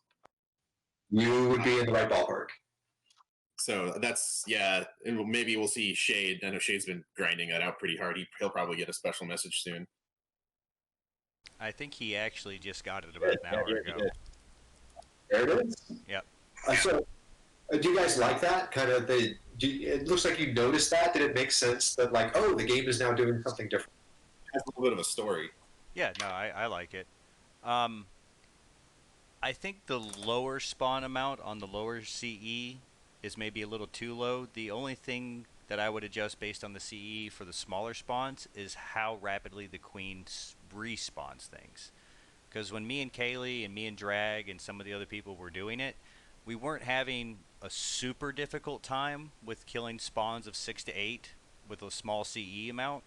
We were having a problem of maintaining 50 more turns of her spawning 4 or 5 more things on top of us over and over and over and over again, to where that's what made it so difficult to even finish. Is we would get down to less than 20 turns left and she just keeps spawning, and we never even get a chance to move past her spawn mechanic to kill her. I think with the 3 and 4 spawns on the really low CE, it's maybe too easy. Just with the lower CE, maybe she's a little less aggro with the spawning of the babies, and that would balance it out. Or if she was a little easier to hit with smaller CE, I don't think that's a good way to go about it, but maybe just a slower spawn mechanic with lower CEs as opposed to such small spawns. Okay, we can. The cool part is that's definitely tuning, and I've got a whole set of variables now for different things that I can manipulate on Aldous, so I don't even have to jump into the code. I can just tweak a couple constants and see how that plays in terms of the amount of spawning that's happening. The other thing I wanted to bring up was Withering Fire and its dependence on killing queen. If you drop a lot of units, you get more drones, but you can also kind of just brute force the queen, whereas I dropped like 20 claymores and it took me like 8 turns to kill queen, and it's difficult, and I don't like the reliance on Withering Fire. Even at 10 range missile, I was hitting like below average. So I think I've said in all chat a couple times where I'd like, maybe if she's immune to Withering Fire and we just ease up that's a hit a little bit. Yeah, I think she has like 12 or higher even now. I don't know if it's been modified, but I know she had like minus 12 to hit. That's so insane. Well, and so this gets back to one of the comments I made at the very first code jam is the game has a lot of things that are balanced around dropping 120 gats, and the queen is balanced around, her stats are really balanced around that. So I think it's a good time, probably not in this code jam, but it's probably a good time to take a look at the Withering Fire mechanic and the 2-hit penalties that went around with that. Hopefully we won't have to modify too much in PvP, but maybe it's time to scale the Withering Fire bonus back a little bit so that you don't have to drop 40 units to hit something like the queen or in a fight. I can definitely kind of peel back those mechanics and show you guys what the bonuses are right now, where they're capping out at, and then hopefully that will spawn a meaningful discussion about do we need? I feel like Dog, to your point, it is time to take a look at Withering Fire and the other changes that it caused, like why the Shack Queen has such an enormous 2-hit penalty. Because the game is now fixed in terms of you can't drop 120 gats, and we have army diversity. Now we can flow other balance changes from that. One other thought I was kind of thrown around with Slayer this week, because we do most of our theory crafting and just kind of critiquing of what we feel like Shack is doing well and not doing well. Maybe giving the queen buffs or nerfing her based on the amount of drones that are around. So I don't know how you guys feel about that. And that's more of an idea rather than like, this is exactly what I would want each drone to do. So it actually, there's a dependency on killing the drones rather than, I'm just going to kill that queen and then try and get out. Yeah, I could see maybe moving her damage reduction based on the drones. Like if she has, 3 harbs up, she's going to take 60% less damage from missiles. If she's got 3 or 4 splitters up, she's going to take 20% less damage for each one of those types, to where even if there's 5 howlers or 5 of a certain type, she takes no damage from that type of weapon. That would be maybe an interesting mechanic to add. Maybe even like giving it an incentive to clear out the drones first and then go for her. And she'll be easier to kill. All the drones are easier to kill than she is now, and then after all the drones are killed. Yeah, Doug, I was actually thinking that because people were talking about how they were cheesing the queen and just going in with throwaway units. And that wasn't really the point of the encounter. I don't want to discount somebody's tactics, but, I'm watching Kaylee sort of fail and fail and fail on queens and getting really frustrated and commenting to me about, hey, can you just make this encounter easier? And it spawned a whole conversation about, if everyone was failing on it, or if there was just 1 or 2 people succeeding, then yeah, the encounter's too hard. But being able to watch people deploy to the planet and seeing it punish you if you do things poorly and, reward good tactics, like that's the heart of gameplay. Like when you play a game and you get really good at it and you have skills that go beyond just clicking a mouse, but you understand things intrinsically about the game and they're baked into your responses in the game, that's when a game is compelling, because then it's not something you bought or something you unlocked. It's a skill that you have inherently in your brain, for lack of just let's cut to the chase. And I love that. I love games that do that. When I played Destiny, there's this sniper rifle they've nerfed into the ground. But in order to get it, you had to do this special encounter that was only on weekends that required this enormous jump puzzle, and then this very difficult fight that was on a timer. And I spent, I think, 3 weekends, maybe I spent a month, I think, trying to get this sniper rifle. And it taught me so much about how to play the game and get better at the movement mechanics and about fighting and healing and moving. And at the end, I felt like I had really accomplished something. And so not to say those are in parallel, but I really want to seek and create experiences where, yeah, you're going to get challenged and you're going to get frustrated, and the game is going to kick you in the teeth a couple times, but it's not unwinnable, and it's not hard for the sake of being hard. It's just trying to show you things about micro and controlling your army and the forces you bring and how you think about movement and, do you move cautiously or do you move quickly? The more I can make encounters about playing intelligently and less about, oh, well, you're doing this again, so now I have to throw 20 units at you instead of 10 units at you. That's the kind of gameplay I want to move towards. And you can't always do that, but I feel like as long as I'm in that vein, I'm headed in the right direction.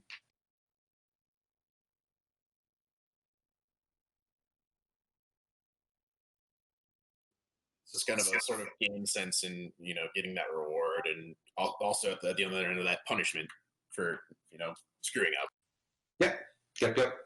Yeah, I think you pointed out you can completely lock Aldous down with Shack by screwing it up, and I like that. And I think that's I think there's like a CE pool. That's what I've kind of gathered is how Shack works. Is someone drops CE, throws that CE into a pool. Next time someone drops Shack, the Shack drops the amount of CE, and then that gets reset. Someone else drops, and that pool becomes a little larger, but it's not going to affect the spawn based on what's already. It's like you're looking at the code. I know in between each spawn there's a different pool created because Kunjuro dropped the other night and I dropped and he evac'd, but his CE was in my pool because I had not even spawned the shack yet. But when I spawned like 10 to 13 and I was under 30k, so I should have had a much smaller spawn. So I know each pool is existent up to the next spawn, and then based on how many players are down. On individual people. So it balances out. So me and Chubbs want to drop. We both drop 100k CE. Well, that one spawn is going to respond to that instead of I spawn my own 100k CE spawn and then Chubbs spawns his own. Yeah, no. What I'm saying is if you both dropped 100k and Chubbs undeployed before you spawn Shack, if you go and spawn Shack, it's going to still have both of your 100k CEs in that spawn. Which is the punishing of, well, I goofed. And the whole thing, well, Frizz posted that picture of the like stack of like 8 queens, and then there was another one off to the side. What happened with that cycle was my internet actually dropped, so I evac'd. And then I'm like, okay, I'm going to drop, and let's see where I get. Maybe I'll spawn it. We spawned another one, and then Chubbs dropped.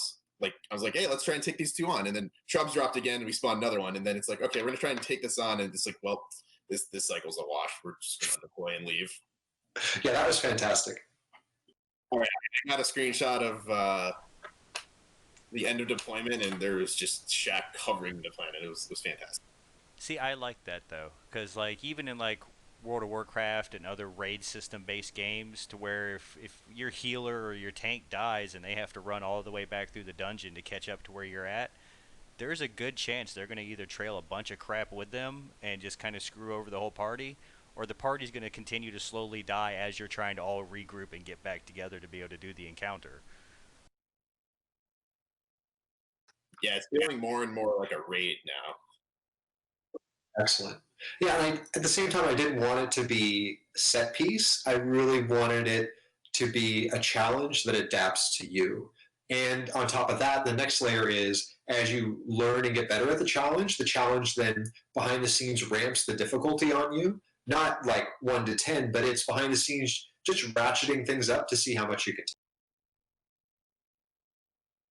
So cool. We can keep kind of having feedback on this and see where it goes. How are the rewards feeling? Are warped crews still compelling, or are you just dropping to kind of see what your different armies can do?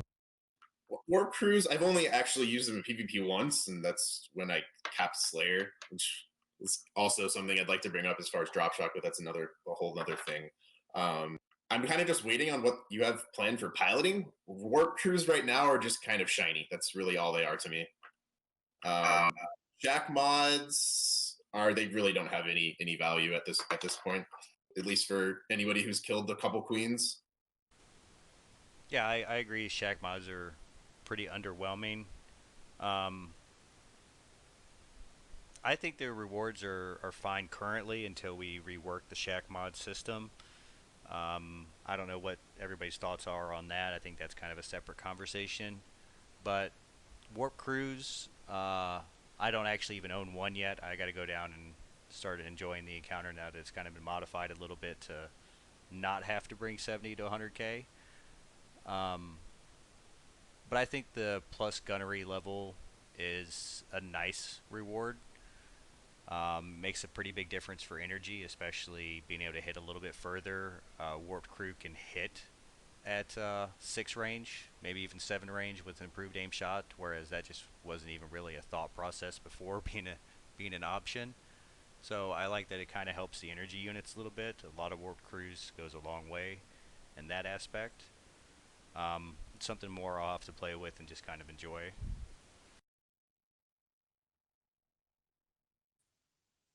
Awesome. Okay.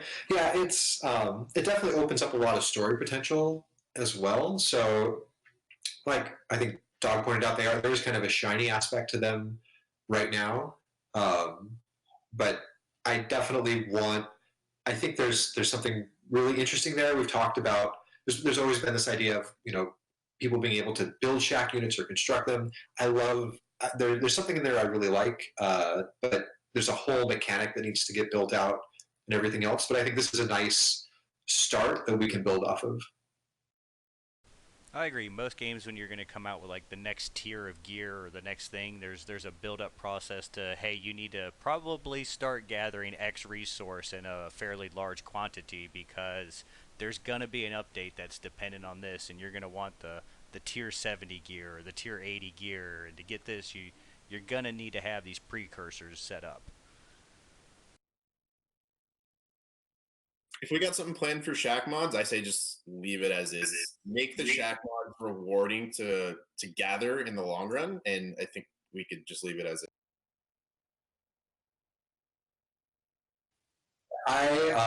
Sorry, someone just posted about Warframe, and I was actually thinking about Warframe this afternoon because they had an update. I think it was a year or two ago. I guess your pilot is called like your Tenno, and so they wanted to dive into like the story of your Tenno. So they had a whole thing where you were running around without your Warframe, and I watched the video on it, so I'm probably getting a bunch of this wrong. But apparently, one of the problems with it was if you took a specific upgrade path, you could make your guys so overpowered that you were pretty much more powerful than your Warframe, but you didn't have your Warframe anymore. And that, for me, that feels like it breaks the game because the whole thing about Warframe was this power fantasy of having this big armor suit, but then they have this whole expansion where, oh, you're really powerful without your armor suit. So what was the point of the armor suit?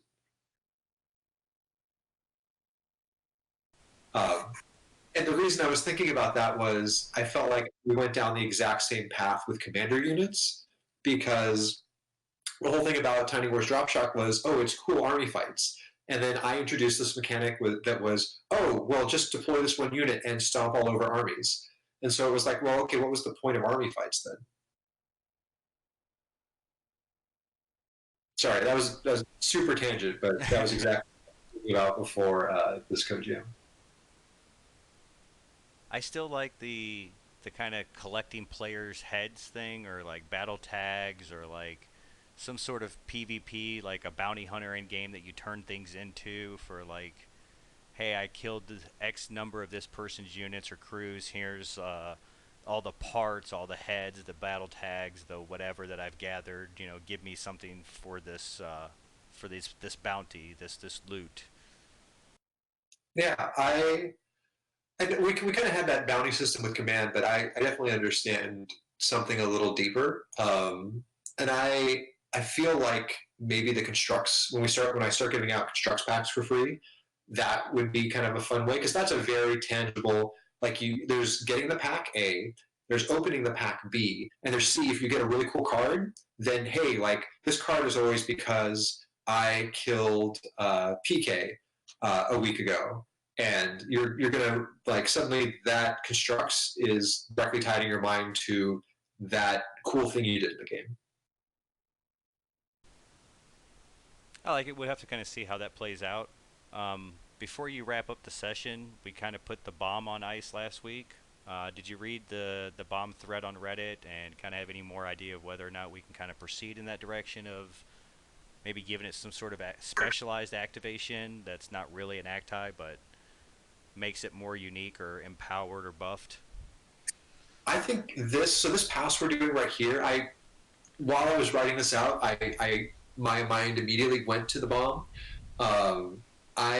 I finally think that now I've got a good way to think about commander units that will finally put us on a path to do bombs. We made them ununique, and that really wasn't compelling. I think their home is going to be a unique commander unit, but I think maybe as a leveling unit. So something like, if your units are in the same sector as a bomb, you're getting some bonus on EXP. Something simple, but you're setting you're basically saying I'm going down as a PvE fighter, and at the same time, like if someone's hunting for PvP and they see you, they're like, okay, I'm gonna go get this guy because he brought a PvE force. Um, I have to vote against that one. I think anything experience and leveling base is kind of unappealing these days. The beast just overpowers all of that and its efficiency, especially with the tuned beast now being able to do like 300 damage a turn, no problem. I think it'd be a very underwhelming addition to have some sort of experience buff or thing correlated to the bomb. Some of the other suggestions, if you don't think like buffing damage to bandits or buffing damage to shack is appealing, maybe having it spawn small bandit versions like the BTM or the bandit skirmisher, I think that's maybe appealing, or maybe having it gain the ability to disable or nerf bandits in sector, like it's gives them minus controlled speed or minus to hit or does something to bandits.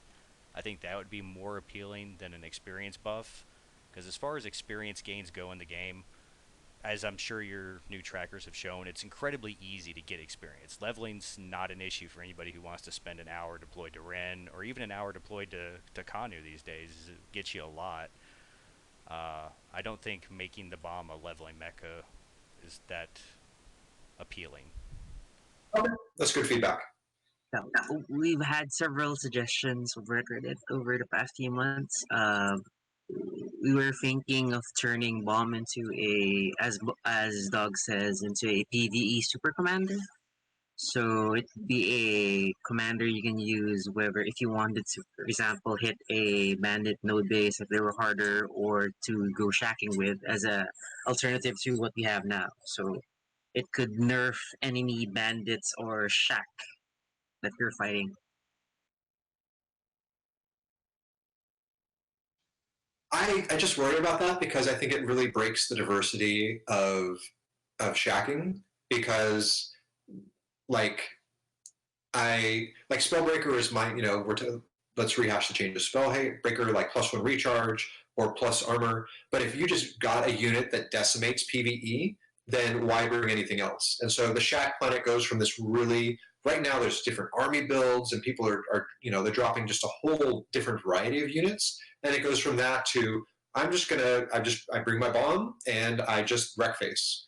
And I think it just removes something that's that blanket for a bonus, doesn't create compelling choices, unfortunately. I see where that comment is coming from, but when I mentally go down that road, it just removes so much diversity from the game in my mind.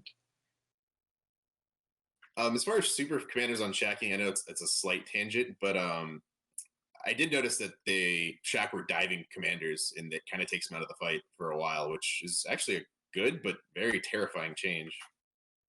Unless I don't know if that's if that was even in the code, but it feels like it. So, when me and Kaylee were doing it, and me and Drag were doing it with hive minders, as long as our commanders were full health, they didn't seem to get attacked very much.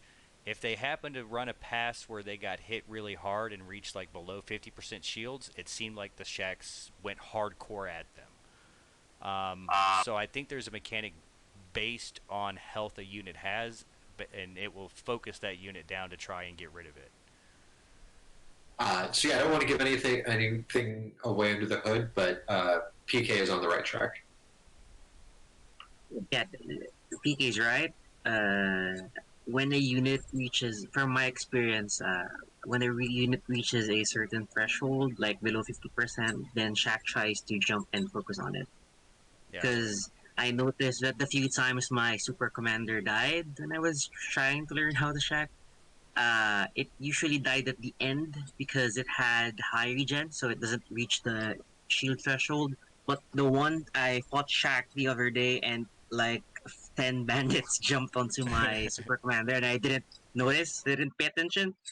And once they got it to 50, then Shack basically nailed me in one turn. I had just killed the queen, and the Shack just focused me. Yeah, like I literally got ran down. I used SBG, all damage reduction, and everything else, and I could not get away because I wasn't paying attention for just 2 turns and let my hive minder get down to like 30% shields one of these turns, and I went to run away, and they hounded my hive minder. They just ran her down. So it was very rough and painful, but I did learn it that drop that okay, this is something I need to pay attention. and it's maybe even a strategy to use to kind of bait some shack to come into your units more, is to let them get your commander low and then use a bunch of reductions and restore commands and stuff like that to get them back into the field. But it was detrimental, that deployment. Yeah, there's the AI has a lot. There's a lot that I kind of learned from the swarm mechanics that borrowed from Shaq, and then I've done a little bit of tuning in there as well, just to kind of make them more challenging. And there's retreat mechanics in there. There's focus mechanics in there, and they don't always go off because I don't want them to behave predictably. Yeah, the roaming mechanics as well. So yeah, it's the intent is to not make it so punishing that it's not fun, but it's to give them enough diversity and enough ways they can respond to you that it keeps you guessing and it keeps you on your toes. And you have to think about every fight. It's not just, I'm just going to mindlessly deploy to this planet for 30 minutes because I'm going to be able to roll over everything that's on it. I mean, I know I kind of complained about the difficulty based on the low CE and some of the, especially her respawning of babies. But I think AI-wise, you've done an exceptional job. It is challenging. You do need to bring a few different things in order to do well. You're not just plowing one specific thing at it with one specific setup. I know Dog kind of maybe got away with that a little bit, but I think the AI is really good. It definitely adapts and moves around a little more than everything else in the game. It's definitely a much harder encounter than just going to kill swarm or just going to kill bandits. So I think you've done really well. I'm impressed. Thank you. All right, we are coming up on 2 hours. Let's move to kind of closing shots. Parting shots. Anybody have anything they want to finish up on? There were definitely some things we didn't have a chance to go over, so I'll apologize in advance if somebody brings something up and I try to push it to the next co-jam. But anybody who's kind of been on the sidelines and has something they want to talk about, this is your last chance. Slayer mentioned something in chat that I resonate with.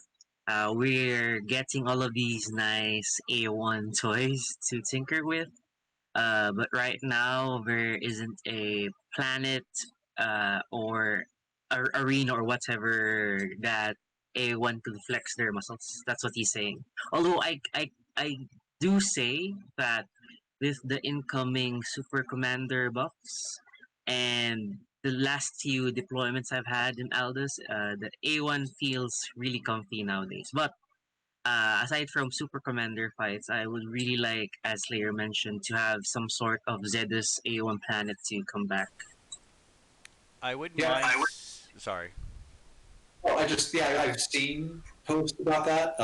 I think at one point we did have like a 1 unit deploy planet. I worry because we're going down 2 roads here that I know are both, I'm just going to use the word failures. One is building all these planets that have all these specific rule sets for just one specific play style. And so a planet that is just for 1 unit, that is a super specific play style, and I feel like it also runs against the theme of the game, which is army battles. Even if they're small army battles, the theme of the game is still army battles. 2, now that we're kind of sticking our toe back into the world of super commanders, I really want to be conscious of keeping the army fighting mechanics and keeping super commanders in a support role, and really having their abilities be support abilities and not having them as frontline fighters.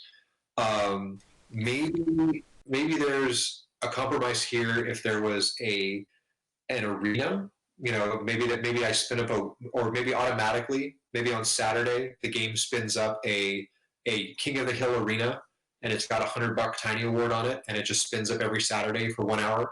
And if your thing is 1 unit fights, then you've got your planet for 1 hour on Saturday or Sunday, and you win that fight, you win $100 tiny bucks. Maybe we got a cool title or something like that gets to follow you around for a week as well. Would that be in line? I mean, That sounds great. That sounds really great. It sounds good, but I mean, I think I would like to chime in on at least having a Zetas world and maybe on a point of liking 1v1 or less of. I mean, I like you said, you built the game to be on army-based battles, and that's just not how I personally like to play the game. And I'm not saying that you designed a game and that other people look at it differently, and that's not what I want to get into. But I really liked Zed as well, and then also being on a faction on the side of a faction and probably want to staying into the faction that I'm in. And then if we're maybe moving towards seasons, I also want there to be a planet for us. I really do think that Hades is a planet, and we have it, and you put it back in after the Mortimer. I don't want to get into that conversation. What I want to get into is that planet has problems, and they need to be addressed. And I don't think it should be hey, if you don't have a big clan or you don't have a lot of support, you go there and just live there, and just that's where you be, because that's the only safe place and or neutral place to make faction points happen. Everywhere else is so hostile that you have to be on 24/7 to make it work. Where, I think Zed was a great option for us that have not like a lot of faction points or enjoy that kind of combat, where I was able to spar for one and then also and feel good about it, and also not leave that planet and say, well, I got nothing out of it because I still got 60 faction points or 100 faction points for my small amount of time. That's the other thing that Zedis brought was, hey, you want to do something for a half hour, you want to do something for 45 minutes and not feel like you've wasted time and or came off of something. It did provide that for me. I haven't been there in a while, and the reason why is I just got back to my faction, and that's another whole conversation. But it doesn't matter. Just that's my 2 cents about the whole problem with Zetas, and I also get on your understanding about adding more planets. But I also say if we're gonna add planets and take away and talk about that situation, I think hiatus. I'm not saying take it away right now. I'm saying that we need to make it into something functional or change how some of the mechanics work on that, and then merge them into Mortimer, compared to take away a planet that gave a lot of faction points and or gave a lot of comfortability to people that like to do 1v1 battles, compared to just taking it away and just giving us hiatus, which nobody uses on the regular mostly. So yeah, no, I think you've touched on something that I really became a theme for me when I took away planets and when I started building them back up. Is I really want to design planets so that they appeal to multiple play styles and they're not one-trick ponies. Like you're going to Konu because you maybe want to mine because it's got really good mining returns. Maybe you want to hunt Shack because they spawn, or maybe you're also probably chasing signals and you want that sweet kill raw loot. So there's just right there. There's 3 really compelling things, and then I can build on top of that as well. And then Rin, you've got the hatches. So, you're doing resupplies and you want to build up an extra command. Maybe you want to get your 1,000 for the day. Maybe you want that experience because it's got that up to 4 times multiplier as well. So, and then with Aldous, we've got kind of a raid planet now that's scaling with you and providing a PvE challenge. And it's a nice little break. If you've had a big PvP battle, maybe you still want to play a little bit. Maybe I'll do a Shack run and go in with some units. And each one suddenly now has a feel and a theme to it, and it becomes hopefully a physical place in your mind where you think about the things that you can do at it, versus the planet does one thing, and if you're not interested in it, you're never going to that planet. That doesn't have any life in my mind. The mass army battle planets are going to be the hardest ones, and so definitely things that I'm trying to keep in mind is it's got to have pretty much everything. It's going to have a PvP window, so there's big fights, but then there's breathing room in between. It's got to have really strong, well-balanced PvE that can change your objectives. So maybe you think you're going down for a big faction fight, and then the Shakar deploy 10 bases, and now you have to deal with that, or they're going to run you off the planet. And I think that can create some really cool story moments, because it goes from maybe you're in the middle of a faction fight and the Shakar deploy, and it's like, okay, can I make a truce with PGF, because now we need to deal with the Shakar, or they're going to kick us off the planet and kill both factions. So that's really where I'm trying to take the planet. I'm all the planets I've done to date, I've been able to sort of layer in mechanics, and now the really big piece I need to tackle is, okay, how do I put it all together in a huge army planet so that we can have 1,000 army battles and still have cool story and PvE elements and loot elements on top of that. And Centorbot joined in. I think this is his first code jam. Yo, hello. Well, hello. Yeah, I thought I'd pop by and check out what's going on. Awesome. And you've been checking in every now and then, but I think this week you got to see all the new stuff. Yeah, I pop in every couple of months and so see that there's no one playing. But then Harry told me to come back because he said you were back, so I've been testing out stuff. Cool. Glad you're here. Thank you, man. Okay. Where we got maybe one or two more parting shots as we kind of wrap this up at the 2-hour mark. Anyone else have feedback? Not necessarily a feedback for a change or anything, but anything planned for the 15th birthday next week? I know Slayer wanted me to bring this up.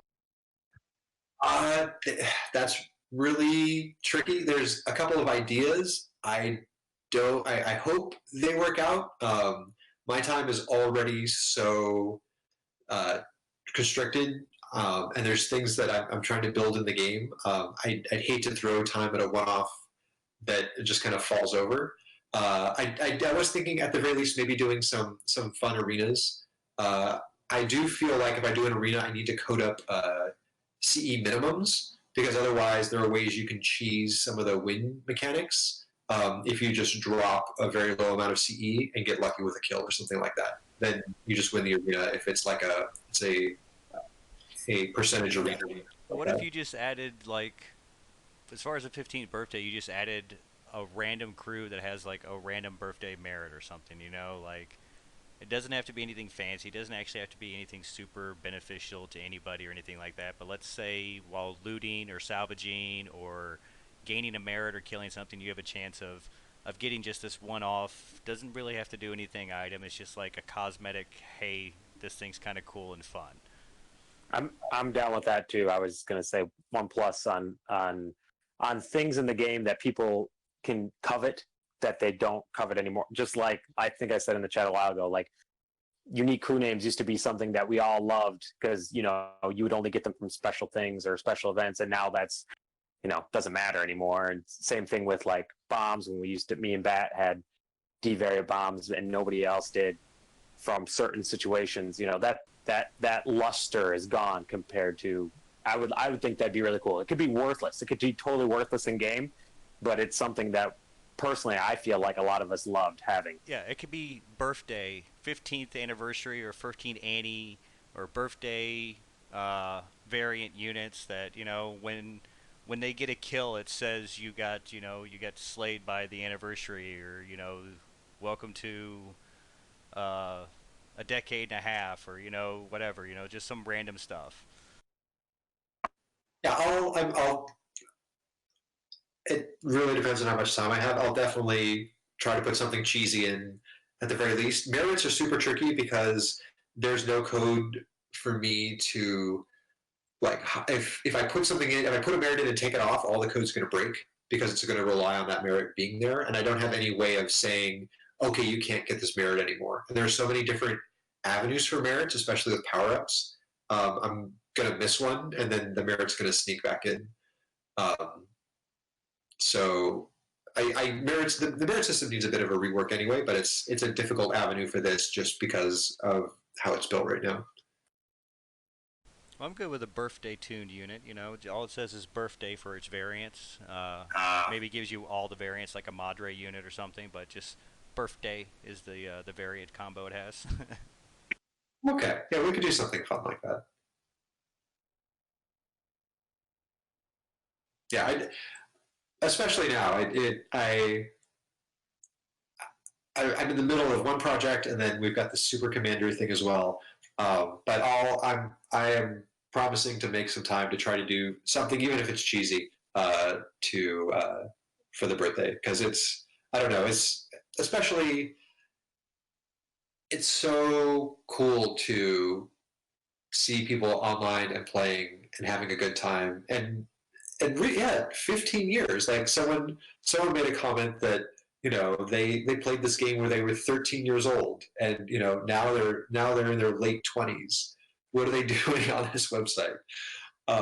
And I completely agree with that too. Especially the last couple of months, I've woken up and been like, "Am I really writing code for?" That was you, Sulfur. Am I really writing code on this thing that I started 15 years ago? But I love it. There's so much depth here and so many levers, and I think there's still a lot of fun to be had. And kind of building up these planets and putting the mechanics in and seeing how much you guys are enjoying them is really encouraging to me. There's so much I want to fix in terms of the payment mechanics and the things that are painful. And I would love to see this game kind of get some legs again and start being able to pull people in. I really hope we never get back in a situation where, if I ever get in a situation where I'm thinking about just how many people are joining the game, I've gone too far. I've lost the hunt. That's definitely what happened in like 2010, 2011, 2012.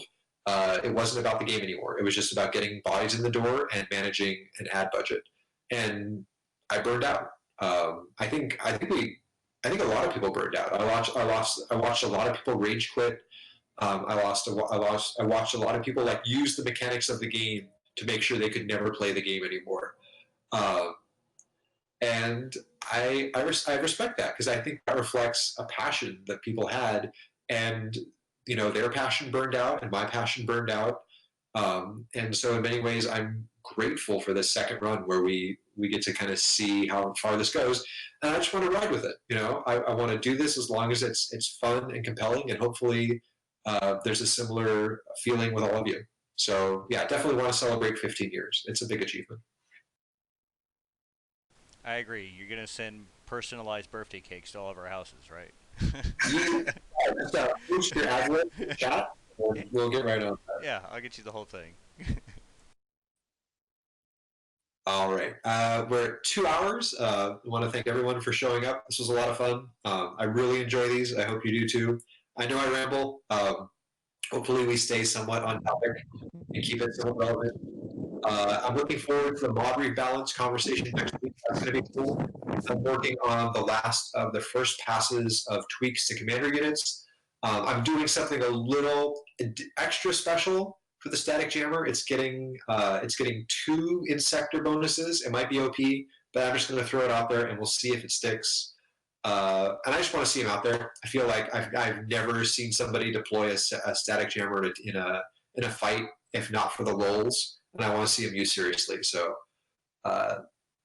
this is just going to happen. It's happening. Go with it. Face, I'm going to look at your Hiveminder thread. I agree they could use some love. I do see them from every now and then, but yeah, it would be nice if they had a little bit more to them, a little more meat on that bone. That's kind of what I'm going for right now. Lower CD on slaves for necromancer, and maybe a 10% higher chance. I don't know if I just really rolled some bad luck, but I tried to use the necro doing shack, and I think I succeeded 33% of the time. Remove the fail chance entirely, honestly. What about the overkill? Yeah, overkill is probably what was getting me. Just maybe make it immune to overkill. Yeah, it was rough. So Battle Axe X, Spellbreaker, Static Jammer. I'm going to tune those 3 up. I think they've got some really interesting, compelling things that you can add to your army. Let's play with those a week. If we like the direction of that, then we can revisit and see about boosting up some of the other commander mechs. Sound good? Yep, that's good. Cool. All right. Thank you, everybody. It's been fun. I'll see you all in game. I'm going to work on the last of the static jammer change and get it up. I've got my notes for the code jam. They're pretty thorough this time, so I'm just going to post that.